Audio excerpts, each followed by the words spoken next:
Vous savez, Marianne Arrigo, vous étiez d'ailleurs sur le terrain à l'époque 2019-2017. C'est toujours des endroits ici. On est d'ailleurs rue José, rue Denise, tout près du chemin de la baie.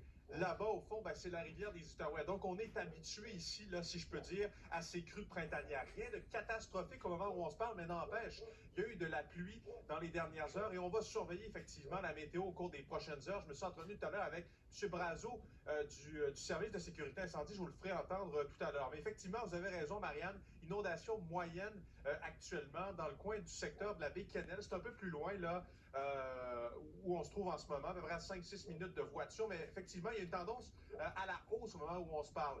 Dans les derniers jours, il y a des sites de sacs de sable qui ont fait leur apparition ici. 6 sites au moment où on se parle. Il y a une ligne d'urgence de la sécurité civile également qui a été mise en place 24/7, donc 24 heures par jour, 7 jours sur 7. Il y a des démarches aussi qui ont été faites pour ouvrir un centre d'hébergement d'urgence au Collège Bourget qui est situé tout près pour les personnes vulnérables. Alors, vous voyez, Marianne, c'est un peu le portrait ici. On se prépare.